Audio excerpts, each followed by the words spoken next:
so confused. Got it? Wait till we do a live show, Rahana. I'm going to be sitting there the whole time like, what? And Alan's going to be like, this is embarrassing. That was fun. Welcome to Film in Minnesota. I'm your host, Alan Tracy. And I'm Rahana Power. And today, we have... It's me. It's Reyna. Reyna Rios-Starr. Reyna Rios.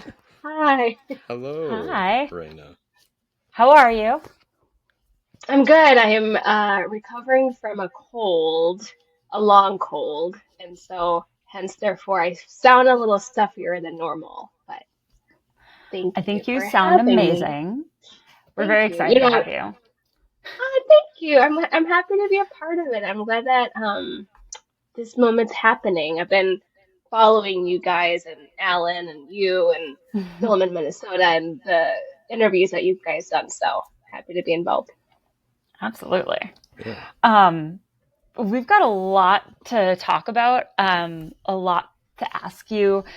Yeah. And so first I want to just kick it off to learn a little bit about Reyna aside from film on the outside. Can you tell us something fun, interesting about yourself? Oh, yeah. I guess if people don't already know, I'm Mexican. Some people assume that I'm from India or from Pakistan. I'm not. Really? I'm from Mexico. Yeah, I was born and raised in Mexico. I actually love that I love different cultures, but just to make sure that if people didn't know by now, they know now. Yeah. I was born in Mexico. I have lived in Minnesota for a majority of my life. And later this month, I will be going back to Mexico to visit my family. So I'm really excited about that. That's super exciting. Yeah. Do you get to go back often, or? Yeah, now that the pandemic has kind of, not left us, but we're at a different point in time now. I'm hoping to. I was just there in December, and I'm going to be going later this month with my mom to visit my grandma and hang out with my family there. Yeah, it's a beautiful That's awesome. place. So I'm really lucky to be able to go back again this year. That's really exciting. Oh, I love that. Okay, we've got a ton to ask. I know you and I worked together on one tiny thing like 12 years ago, a very long time ago. Yes, and so I'm also, if people don't know, I'm with MN WIFT and the board of directors, and we just had our Thirsty Thursday very recently last month, and we were talking about like, hey, where did we ended up like meeting each other? And we're like thinking back, like, oh, it was Ryan Stanford's film, and we were talking about we were at the bus stop, and Rod Kasai was like running away. Yeah. Who was the actor? Was it Paul Cram? Paul Cram? I think. Yeah. Mm. Yeah. Was the guy chasing Rod? But yeah, that was such a what, over 10 years? No. Oh yeah. 10 years. Yeah, that has to be 12 years ago. Was that Breaking Good? Is that Breaking Good? Yeah. Wow. Yeah, that's a solid callback right there. I can't believe you remember that. And Alan and I go way back also. Yes. Oh, how'd you guys meet? We do. We met sat on with a project for a person who shall not be named. Mm-hmm. A long time ago, but it was still a really cool project. It was really nice to meet Alan at that time, and we've been following each other ever since. Right. Yeah. I love it. So how you're an actress. Can you tell us how you got into acting? Like, when did that happen and how? Yeah, I guess like maybe every other creative out there, you kind of just always wanted to do it since you were little. I've always enjoyed performing in front of other people since I was a teeny tiny tot. And then I kind of pursued that all the way until junior high and high school, doing some acting classes there. Then I got scammed, or my parents got scammed, and myself, when I went to this school for acting and modeling, but you had to pay them like $3,000. So that was my first like scam introduction to the biz, like the shit that you're not supposed to do. Was it here? It was here, yeah, and I will name them. Barbizon School of Modeling and Acting is not legit. Do not go to Barbizon. Do not get recruited at the Mall of America. I know exactly what you're talking about. Yeah. Oh my gosh. Okay. Yeah. So I mean, so that was like my introduction to it, and it was fun. I mean, I met some really cool people from that experience, and it continued to motivate me to pursue it. Actually, one of the gals that I met in class at that point, I don't know if she's doing much acting now, but she introduced me when I was first starting to Bill Cooper back at that point. And so I started taking his class when I was just starting out. And then things just kind of unfolded from there. And it was it was a good introduction to the acting here in the Twin Cities. And is that the question? Yeah. Absolutely. Okay. Cool. So, what was like the first role? What and when did this? So, my first role, I should not have gotten. Why? I should not have been cast as that role. So it was a feature film that was filming in Chicago. And I had to drive myself down there. And it wasn't just like a small minor supporting role. It was like a lead role. And I had no business taking on that responsibility. I wasn't where I needed to be in my acting then. So I've looked back after they got done finishing that film, and I'm like, what the hell was I thinking? Why did I do this?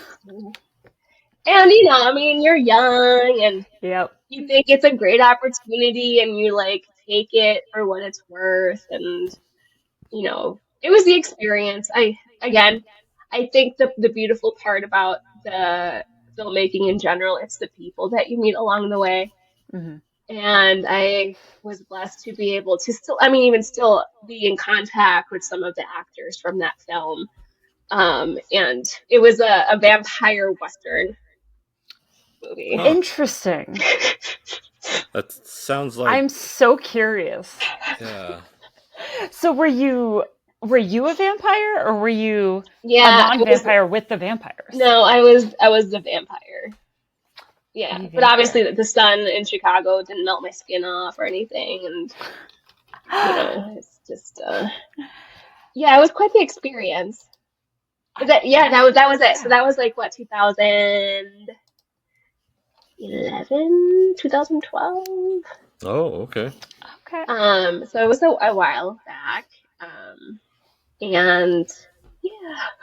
That's really cool though. I mean, even if you feel like that wasn't necessarily the right first role, that's pretty awesome that a lead in a feature is your first role. Yes, and I don't mean to discount it. It's just,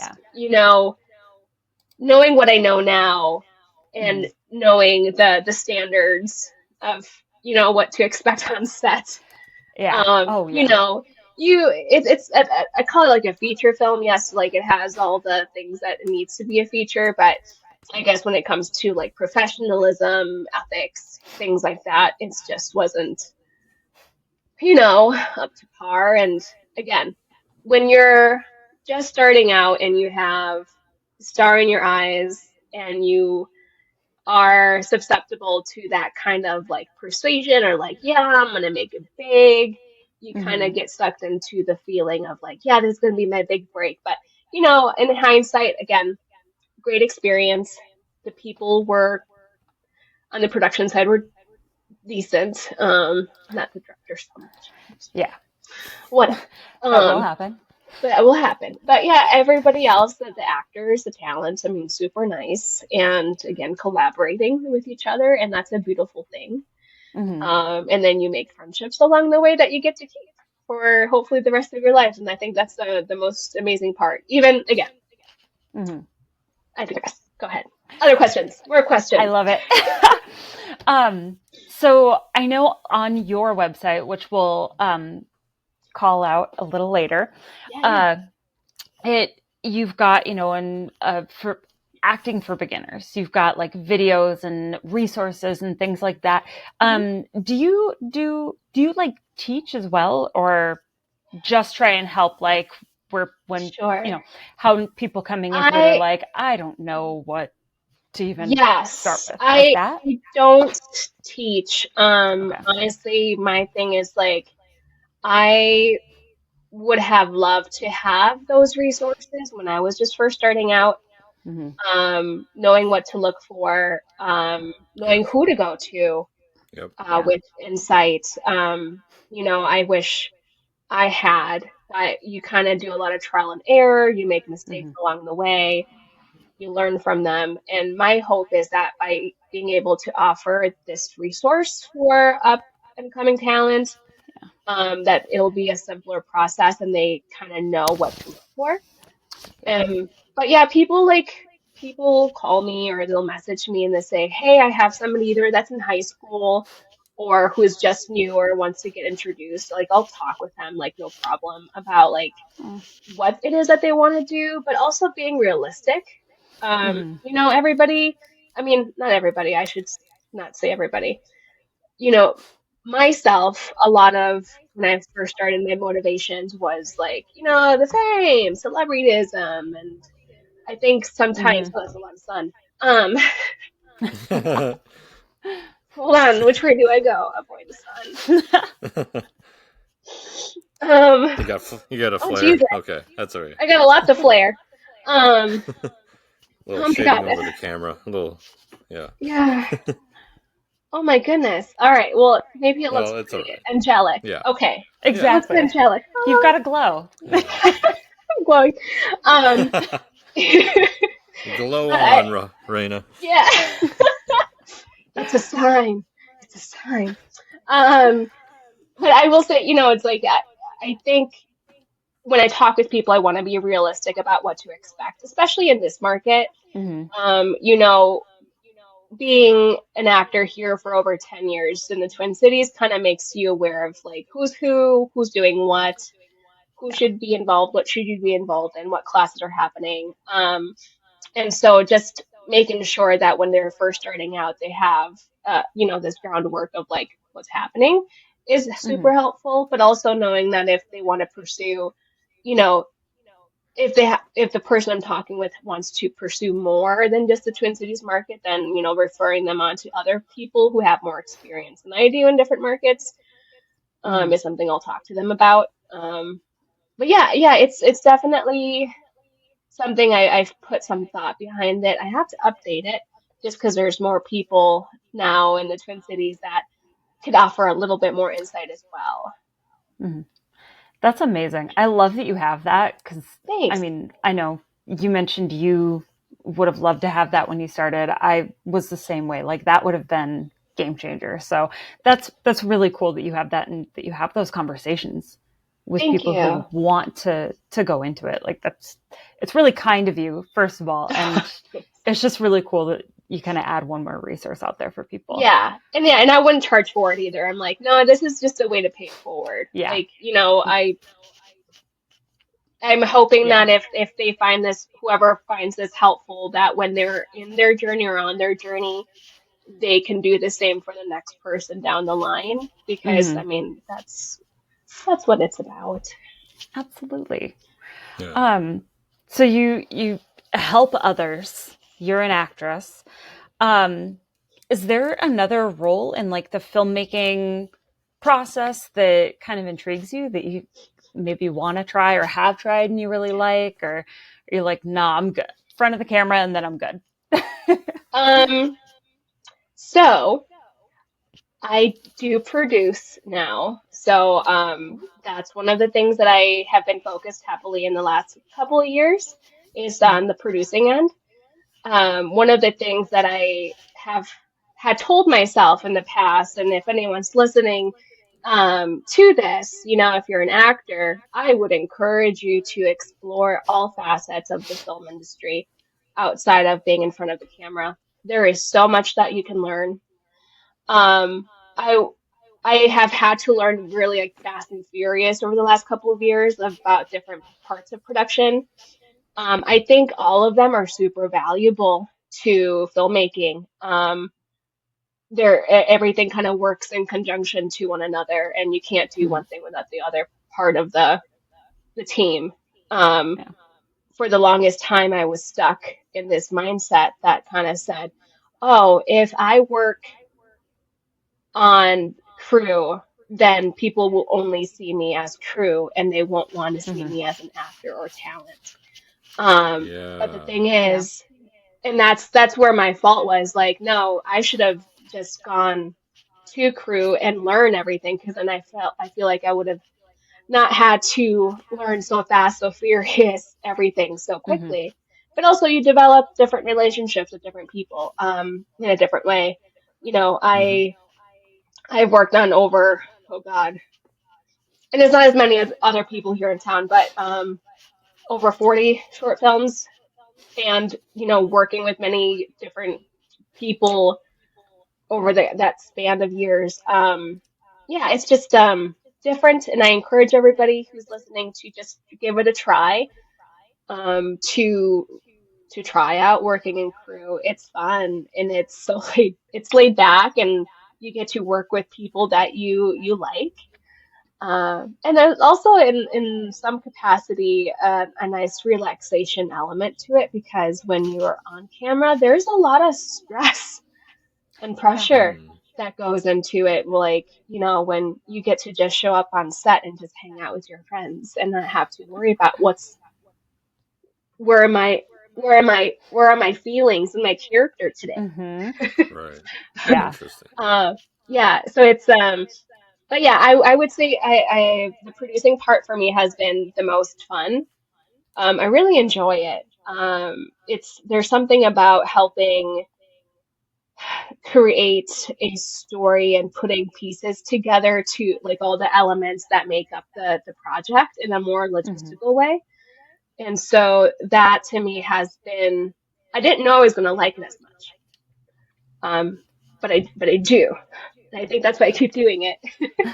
What made you decide that that was what you wanted to try if you weren't totally sure, like, if you would like it or So not? it actually came to me from, um, so my boyfriend, Owen Royce, who's a writer and director, um, he had asked me, or we were talking one night back in like 2020, and there was this project that he had been wanting to do for a while.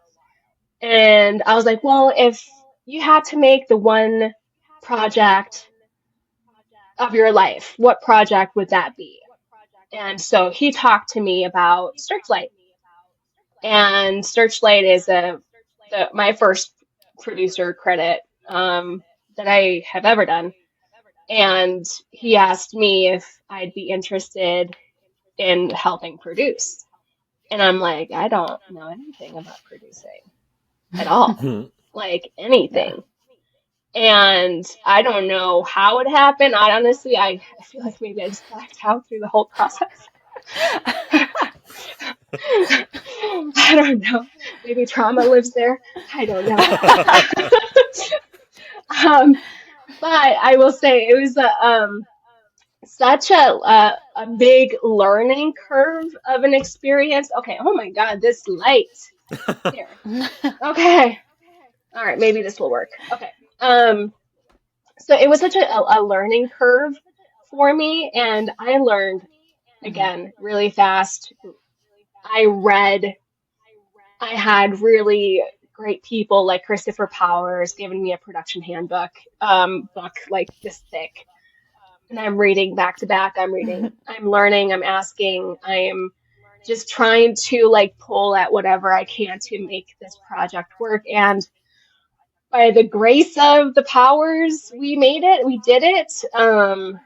It was, I think looking back, it was very ambitious and aggressive, the way that we did it. It was 25 pages in 4 days, like back to back. Oh, wow. Back to back. yeah, on a super like small shoestring budget. I don't know how the hell it got pulled off, but it did. And so that was my introduction to producing. And then I really enjoyed it as crazy and fun because I think I got to use parts of my experience in in my work, my regular work type of things that I do. I was able to use that sort of organizational mindset to put things together. And I think that really benefited the production and has benefited future productions that I've worked on is to carry that sense of organizational skills to producing. And so it it makes me it uses different parts of my brain that acting doesn't. And so I can't say that I like one or the other, but they're both equal of different types of skills that I get to use. Right. Yeah, which is really fun. I love that you found that and that you really enjoy it. So it's really cool. Yeah. Somebody recently asked me if I'm still liking producing. I was like, I think so because I keep doing it. So right. Yeah. Well, hopefully. are you doing it because you like it or out of necessity? Like there are tiers of like, do you really like it then, or is it? I must because I continue to put myself in these situations where situations what where people are asking me to do it. I mean, and that's one of the things that I'm learning too. It's like and one of the things that I don't know how to phrase it necessarily, but I can't produce everything. I don't have enough time in the world to produce everything. And I feel bad that I can't do it all, but I also low battery. Is that my headset? Okay. Um, and so I think with producing, I definitely have been a little bit more specific with the type of work that I want to produce. Still finding out like, is it a genre? Is it a certain type of writing? Is it a certain type of director? And so that's still something I'm figuring it out. But it definitely is something that I want to continue to pursue and grow into. So I don't know what that will look like in the next couple years, but I'm hoping that as I continue to grow into it, that the level that I am producing is also growing. So yeah. And I mean, it's a good sign if people keep asking you to do it. Yes. So it is. Rahana, you should probably take the next question. All right. Who's your favorite actor? Actress? All of the above. Okay, I have several.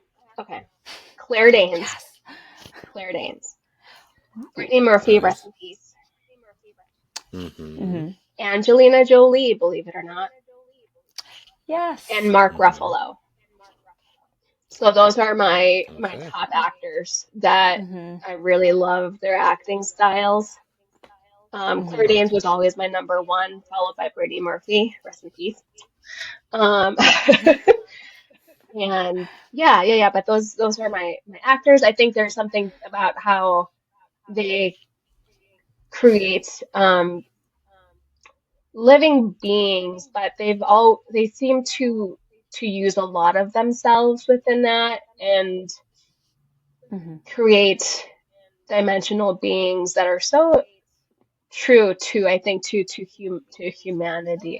God, that sounds so cheesy. And however, it felt weird when I said it. That's what it is. No, but they felt like really like truthful, and they bring a good essence to their work, and so it's something that I aspire to be able to pull from in the type of work that I do, and I'm constantly trying to look for ways that I can incorporate that level of truthness in my work that I do.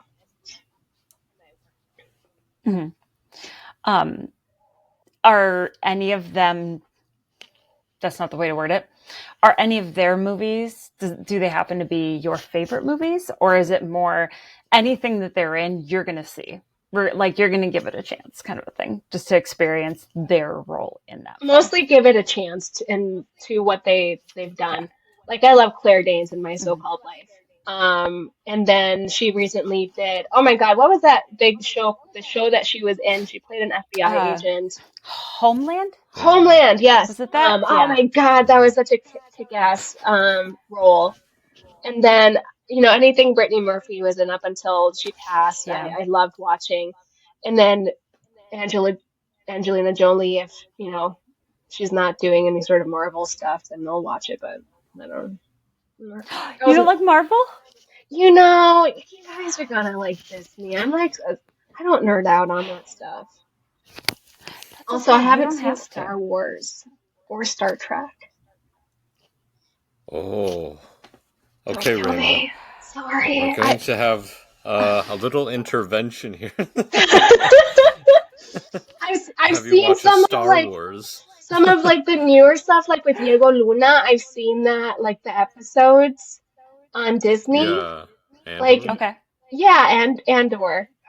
Okay. Okay.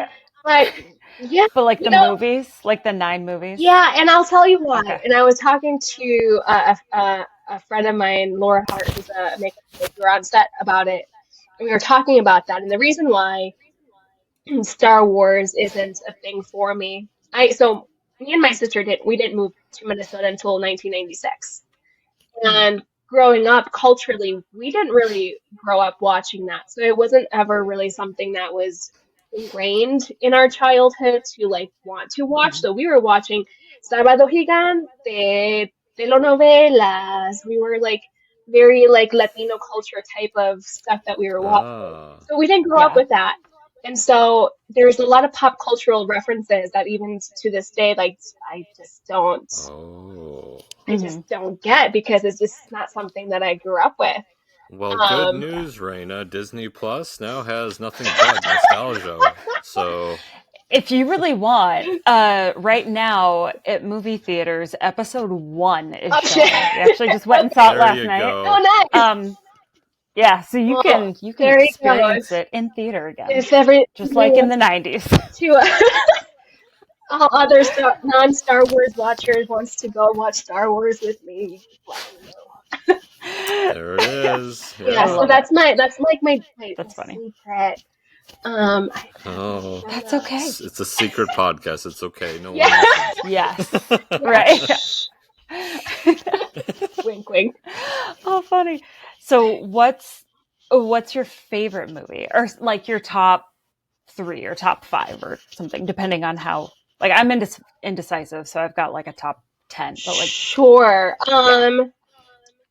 So they're not actually any of the actors that I listed.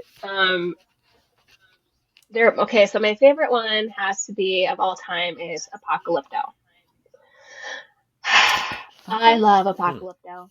I've seen that movie like, I don't know, 30 times. Maybe not the most popular because Mel Gibson directed it, but it's fucking great. Yeah. It's a fucking great movie. It's, there's the guy who's like, you killed my father. My name is Jaguar Paw. You killed my father, and my father haunted these lands, and blah blah blah. And I should probably memorize the monologue by now. But it's such a great, like, I don't know. I would recommend watching it. It's cool.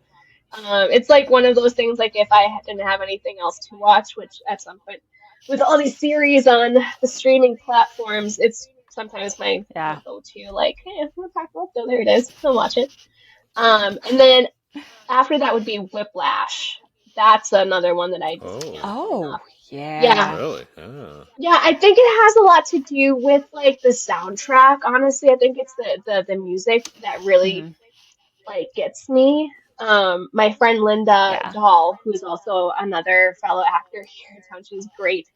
When we would carpool to our acting class with John Worley in Minneapolis, we had, I think Whiplash had just come out, and we put in, she had the soundtrack CD, and we just popped it in, and I kid you not, like, CD.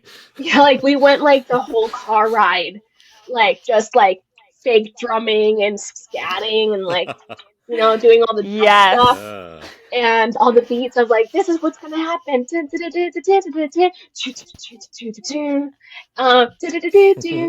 then anyway, so we were like we I would do love that that. you just know it.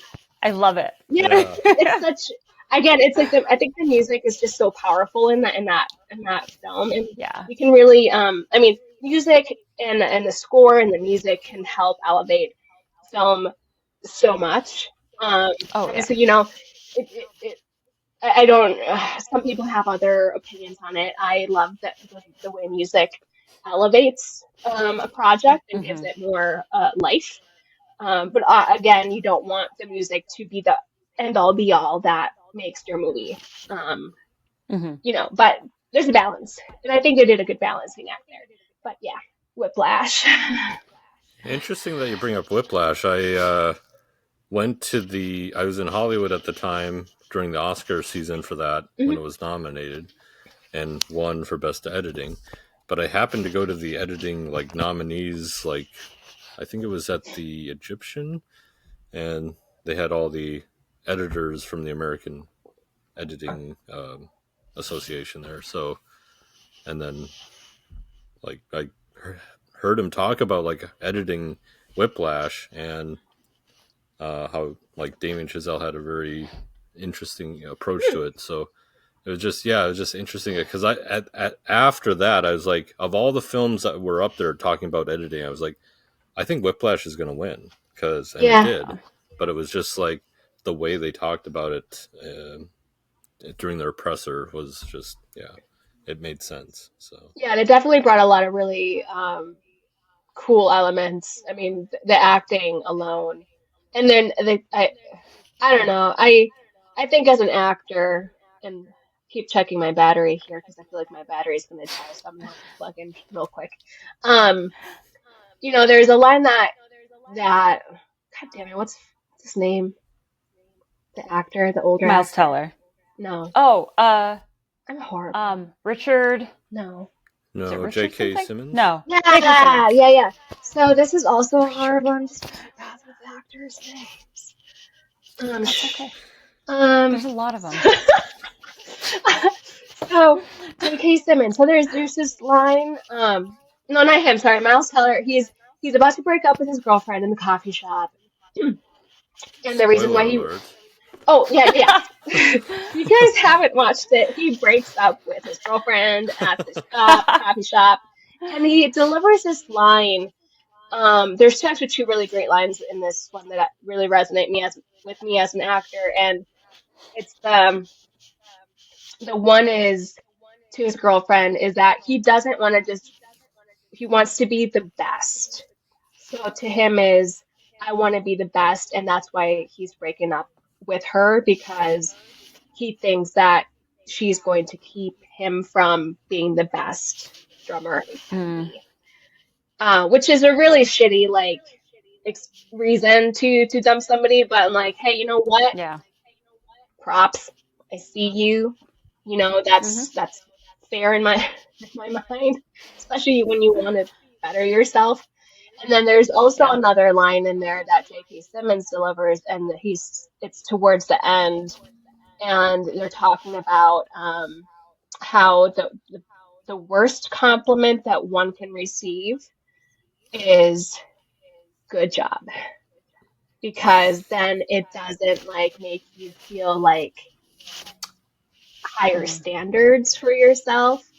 And so I take that. I thought he was talking to me when he delivered that line. I was like, oh shit.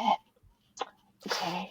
Well, I don't like hearing good job. That's a good job. Good job.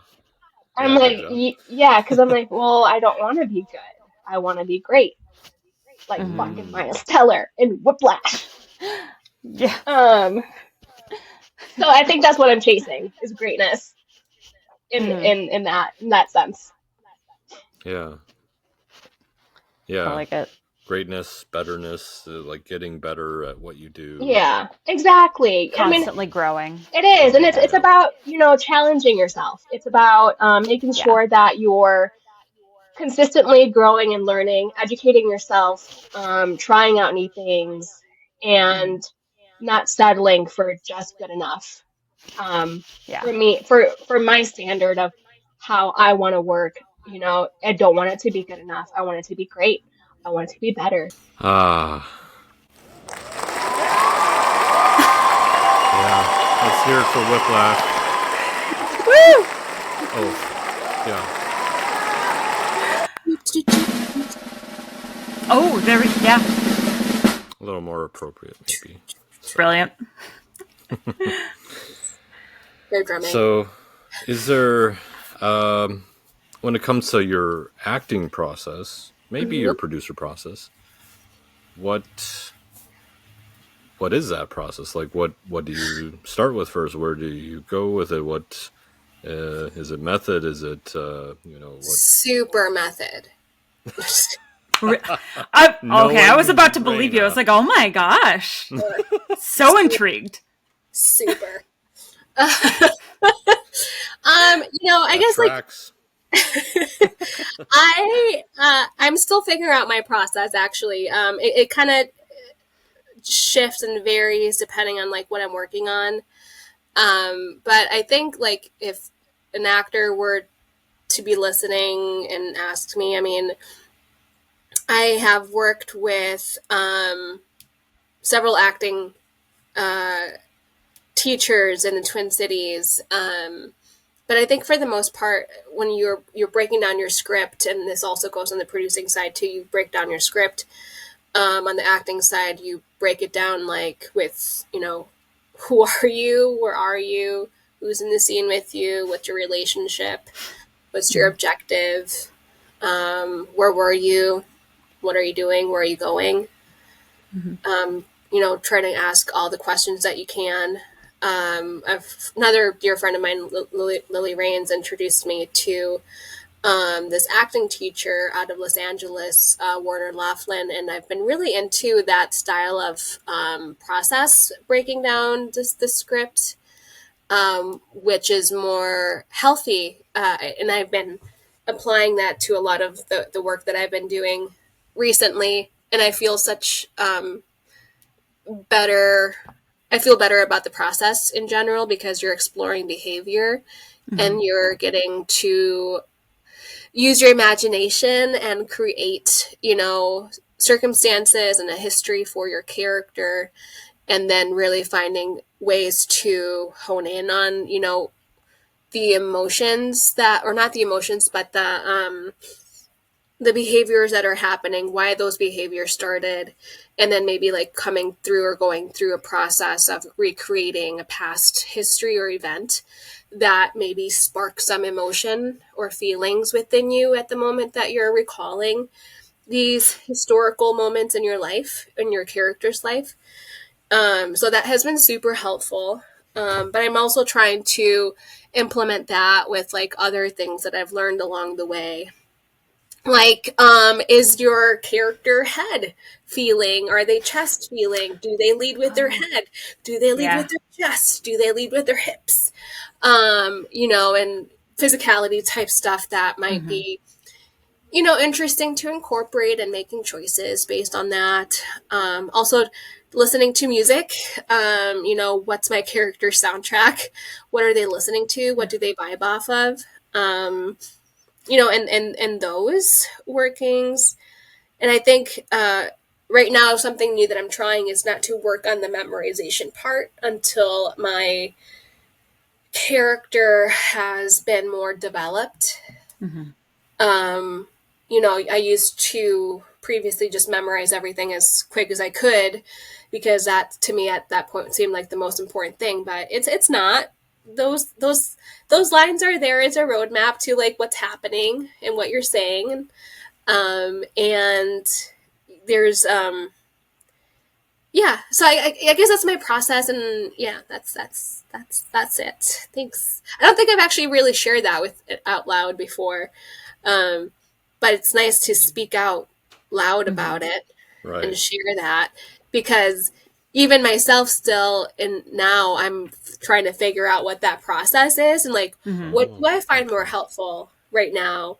And who knows, maybe I'll take another acting class later on and I'll grab something from that class that I can implement into my process. Yeah. So yeah, it's ever shifting, ever changing. I like that you included the like what's my character's soundtrack. I think that that's really cool. It's brilliant. Because like we were just talking, I mean, music has such a effect on people in general, even just by itself, whether it has to do with the movie or not. And so that's just a brilliant piece to kind of add in to how you like get to know your character. And I don't think I've ever heard that before, and I am gonna steal it. It's really, yeah, that's really cool. Great. Yeah, I've enjoyed listening to different types of music selections based on, personality traits that your character might have. Yeah. So cool.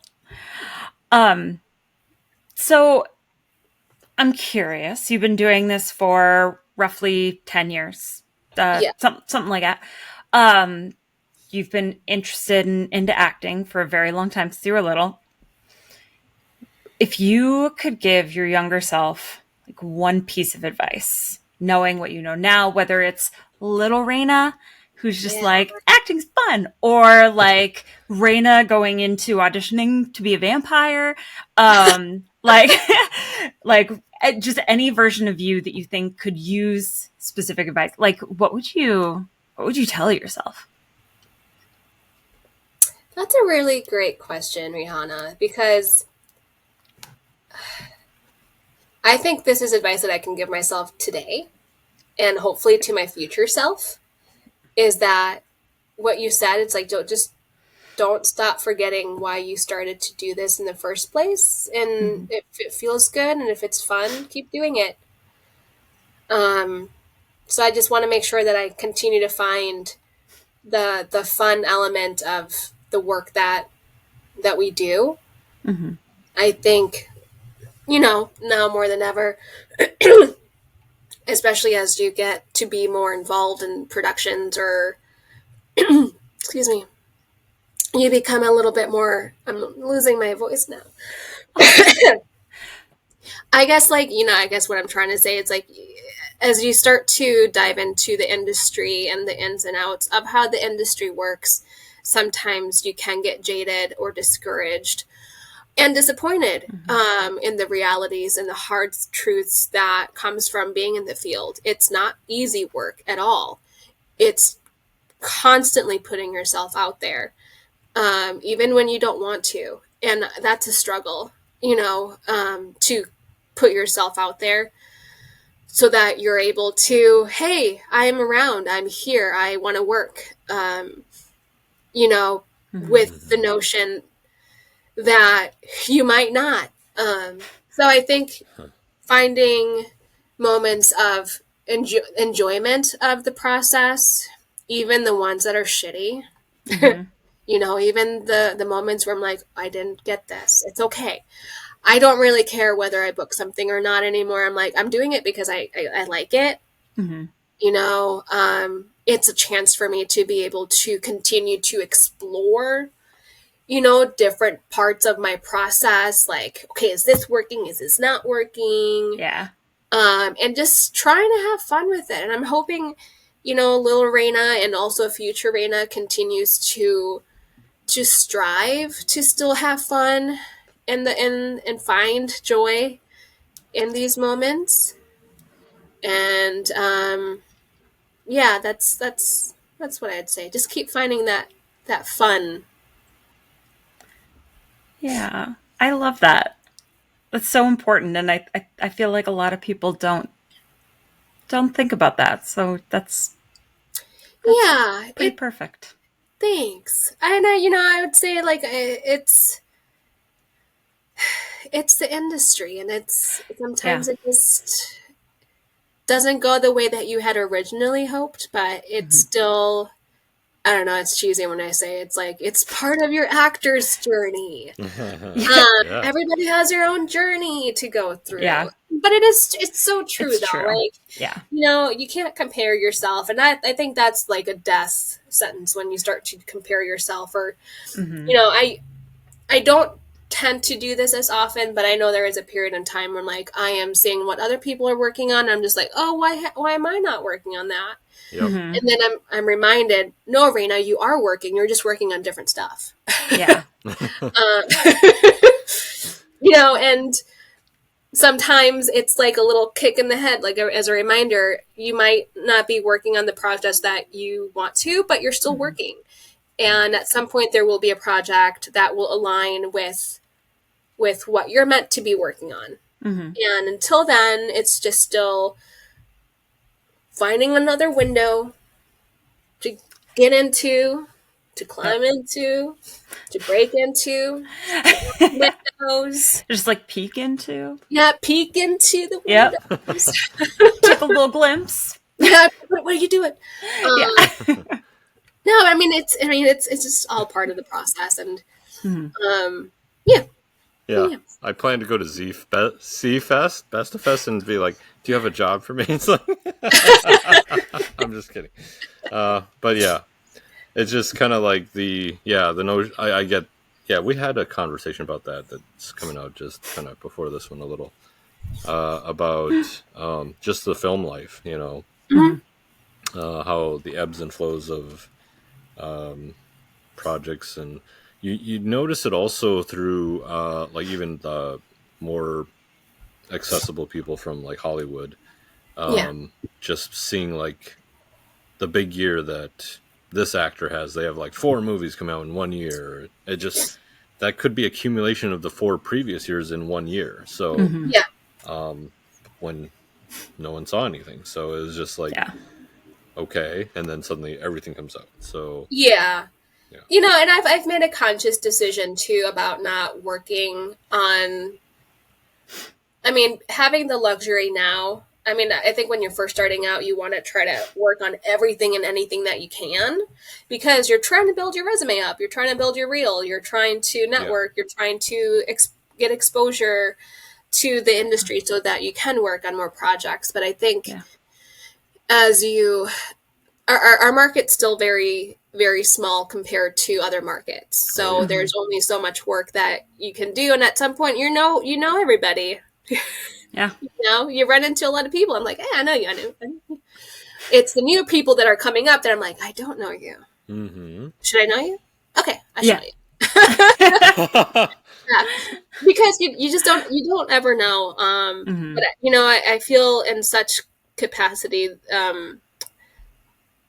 And I think I told this to myself earlier on too, is like, and I said this recently, it's like, you have to have integrity for the work that you want to do. And that goes also integrity as an actor in the work that I want to do.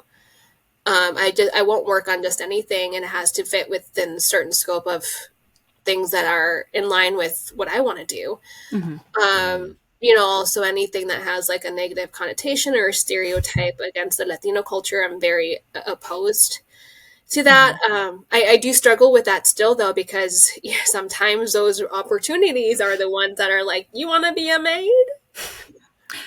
You want to be the nanny? And then you think about it, is it going to be me or them? The other person that decides to audition. Right. And so it's a catch-22, right? But I think, like, at least being in the market that we're in, like, I have the choice to not do those roles. And thankfully they don't come up very often here. I think for the most part, our community is very thoughtful when it comes to writing, where not a lot of roles that are stereotypical seem to come up in our community. It doesn't prevent that there's still a lot more white majority actors on films, but we want to change that. We can change that. And I think just myself now being a producer that is a woman, a minority, Latina, being able to work on different projects that are a little bit more diverse and, you know, hoping to have more diverse crews, I think is super important. And so I think if there's anybody else that's thinking about producing or maybe creating their own work, you know, especially if you're a minority, go for it. Have fun. And because, you know, you start bringing in new people are showing up that are more different than you, and it just continues to escalate. You know, and people continue and will continue to cast both talent and crew more diversely without really thinking about it. And I think that's the goal. I think the goal is you don't have to think about it. You just do it. You just, you just pull your friends, but make sure that your friends, I mean, this is more on the personal topic, but it's like, look around you. Who are you surrounding yourself with? If you're surrounding yourself with a whole bunch of, you know, cis male, heterosexual white males, and that's who you all know, maybe you're not going to be able to tap into different talents because that's who you know. So I would encourage people, if they're listening, like, if you haven't met somebody different than you, go for it. Try to talk to somebody new and different. No one's going to bite. We're not going to bite. Yeah. You know? And go to Thirsty Thursdays. The MN WIFT Thirsty Thursday. Yes. Every Thursday. Thursday. When? Yes. Yeah. So I think on that topic, it's like, it's important. It's important. Yeah. And absolutely. That's the joy of like those type of events. You don't have to see those people again if you don't have to, you know, if it doesn't, you know, whatever works out. But that's how it goes. And the hope is that you have such a good connection with somebody because you are in the networking scheme of things. You know, I goodness, I used to be so desperate when I was starting out. Like, you guys, I don't treat it like that anymore because acting. No. No, but you know, I remember when I was first as an actor, you have to network, you have to put yourself out there, you have to socialize, go to the events, go to all the events, see and be seen. Yes, see and be, exactly. And but I think as an advice to actors, people will tell who is desperate. I would say you can. It reads. I think. It's palpable on people sometimes. Yes, of course. Yeah, and not because I understand it more. Like you were mentioning. So it was just kind of like, you want to do more creative stuff in this field. You don't want to just sit on the sidelines while everyone's, you know. And so I think that the advice that I would say to any actor, I'm like, just get. I mean, I think it's just to anybody too. And I tell this to myself, like, I'm not really going out there to get anything from anybody at this point. And I'm like, honestly, I want to get to know the people that are in the room. Yeah. I want to know, like, who are you outside of the film and TV industry and the acting, producing, whatever crew or talent role you did. Who are you? Like, really, I want to know, who am I talking to? Sometimes it gets a little bit redundant when you're at social networking events and you have to go through my Reyna pitch. Who am I? What do I do? What have I worked on? What am I going to work on next? Like, that gets really tiring, you guys. And, you know, I burnt myself out last year doing that. And I'm like, I can't do that to myself. Yeah, now just direct them to this podcast. Exactly. Like, here's all those questions. Right. That's basically what this is. Yeah. No, but I think when you're doing it like back to back with so many people in one, it can get tiring. Okay, and so everyone, listen up.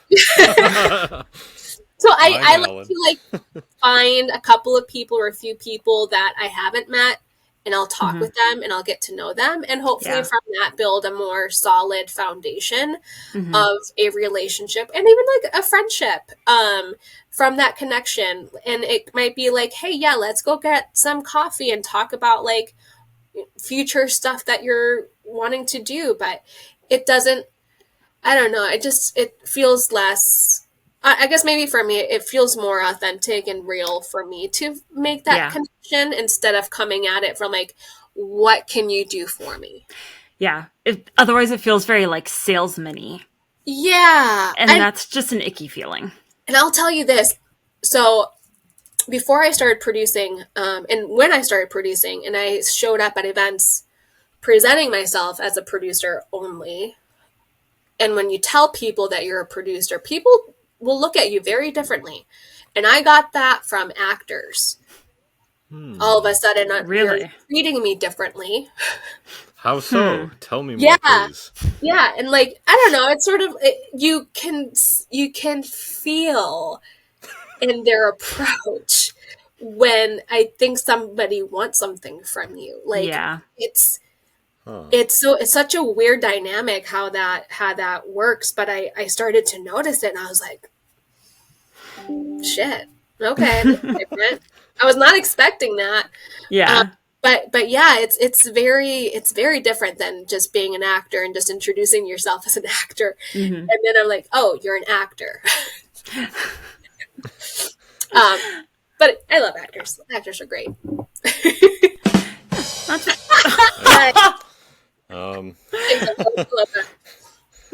Yes. So, producer, huh? So, can you get me some money, maybe? You and me both, Ellen. You and me both. I'm just asking for the audience. Is that the right question to ask a producer? Yes. No. And I think that's on the producing aspect. I understand a lot of people want to protect their resources. They want to protect their contacts because those are contacts that were not easy to find. Yeah. Those were contacts that were not easy for them to get. And, protecting, and that's one of the things that I've learned is, and, has been shared with me as advice is, you want to protect your contacts as much as you can. You can't just like freely be sharing all these things, insights all here and out, because if somebody down the road fucks it up, sorry, can I say fuck it up? Yeah. If they fuck it up, then, and they say, how did you hear about me? Or how was that introduction? And if my name's attached to it, then I might have jeopardized that contact. That relationship. That relationship. And, people work hard to build those relationships. It does. It's not stuff that happens like in one day. No. It's many times, sometimes it's years of forming those types of relationships. Yeah. Or also maybe like a filmmaker person that I met at an event, maybe it's their daddy that's financing their project and they don't want to say it's their daddy, but then I knew it was their daddy. So I love that so much. People just get really lucky and they come with money, and that's how things are made because they have resources from family who are well. Family. Okay. Yeah. No, not that kind of daddy. I was waiting for it. I thought you were making. Yeah, there it is. Okay. Alan. I will say, I've thought. So like everyone's done the whole like if I were to win the big lottery, like what would I do? And everybody's got their little plans. And like it's gonna happen, Ellen. Pay off debt, buy my parents a house, like pay off my friends' student loans, or things like that. Oh, great! And then I'm like, how many movies could I make? Like if I have this amount of money, how many? And like apparently Alan doesn't want my lottery money, so fine. My fake lottery money, my billions. But yeah, like that's popped into my head. I'm like, all right, if I have this amount of money and you pay this much tax on it, how many movies can I help make? And that's like, I've thought of that. And I'm like, I feel like that's a good. Well, I know. That and rescuing puppies. That's all I want to do. Those two things. Make movies, rescue puppies. I love that. Yeah. I love that. Well, I know who to go to when I need some financing for a project down the road. When I win the lottery. You have to speak it. Yes. Speak it into the universe. The universe will hear it. You accept it. You embrace it. And it will be It will be. I will have to start buying tickets for it to be. But although, I mean, maybe you speak it into existence, and then one day you're just walking your dog and there's no one around, and there's just a lottery ticket on the ground. You pick it up and it's a winner, and there's no one around. So what are you going to do? So Reyna. Yes. That means Alan's irritated with me and my tangents. Has there been maybe films or things in your life that have been most inspiring to you to this point when it comes to working in film? Like what keeps you going? What's the motivation? What inspires that drive, I guess? Because not many people, since you and I both have been in this little industry of ours in Minnesota and now building up a tax credit, you name it. So it's just like, what has kept you going throughout the years here? That's a great question. It used to be recognition. I found out it's not that at all. Yeah. That used to be a very strong driving force for me. Is I want to be recognized as the market, either being this, or this. Okay, people know me. I'm an actor. People know me. I'm a producer. Okay, They recognize it. Got it.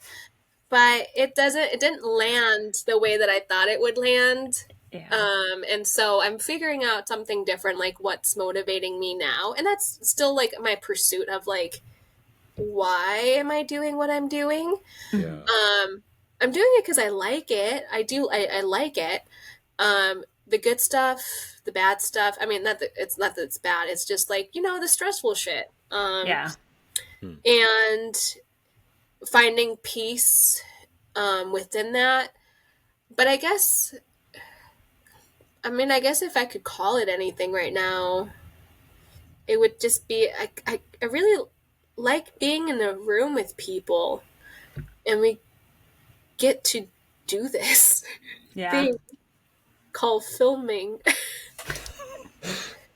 Like, get to do something fun. Yeah, you get to do something for a job. Yeah. And it's not all of it's going to be paid. At least not right now. For a lot of us, very few of us can make a living here in the Twin Cities, full time. And that's okay. That's totally okay. Until we get to a point where we can abandon our supportive careers that allow us to have fun on set. Maybe we can do that in the future. But yeah, just being on set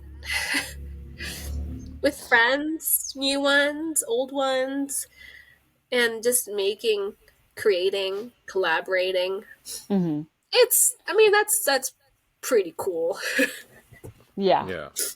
Well, that, and like you mentioned, newer people, you meet different walks of life, and hopefully. Yes. But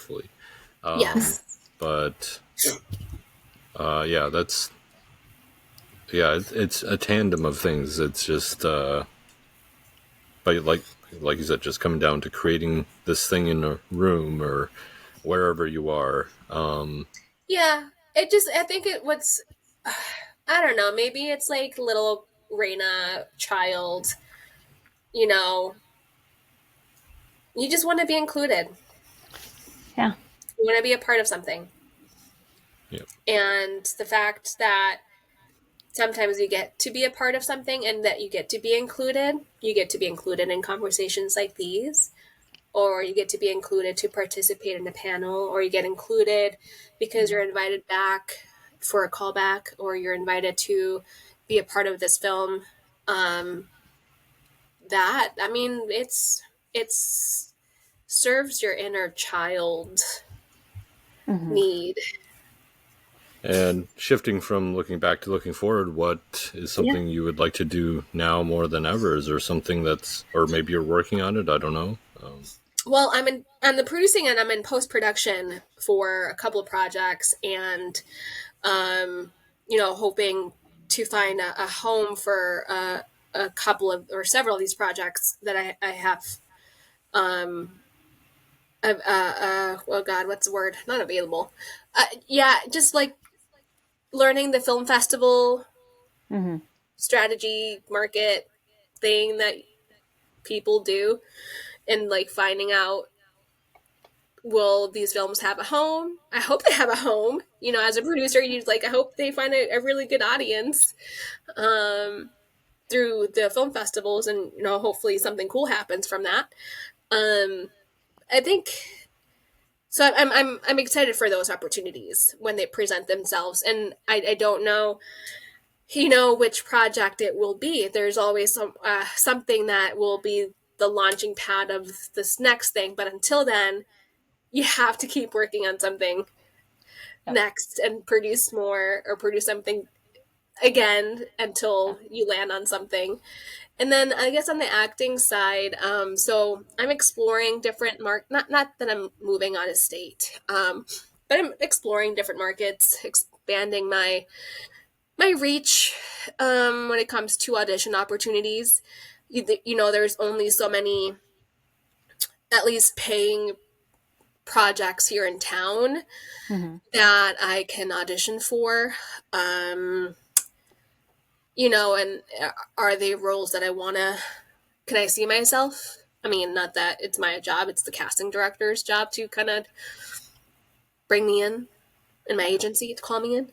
But, you know, in short, it's like, I want to make sure that I am challenging myself and continuing to pursue opportunities that will be for me. And whether those opportunities are in state or out of state, I just have to keep putting the work in and continuing to put myself out there so I can work. Yeah. Amazing. So we touched on this earlier in the beginning, talking about your website, but where can people find your work? Where can they follow you? How can they contact you if they're like, oh my God, Reyna, we have to work together? So you can find me on my website, www.reynarios.com. That's REYNARIOS, as in Sam.com. www.reynarios.com. Otherwise, yeah, just follow me on social media. I'm on there. Try not to be as much, but I'm still there. But, yeah. Still there. Lovely. Yeah, send a message. Say hi. I really, if we haven't met before, if you want to chat, say hi. I love saying hi to people and love meeting new people. If you see me at social events, you'll probably see me talking to many people. I'll probably be bouncing around in different circles, so I don't like to stick with one circle. I like to expand. Which is the way to do it. Yeah. All right. Big question. What do you want people to remember most about you? She lived a good life. I